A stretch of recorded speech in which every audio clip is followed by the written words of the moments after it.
Você que está dentro do teu quarto com o telefone na mão ouvindo essa mensagem, o recado de Deus para a tua vida é: esse ambiente não vai te parar.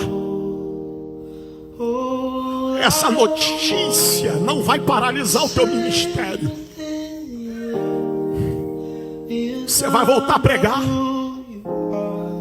Você vai voltar a cantar. Você vai voltar a evangelizar.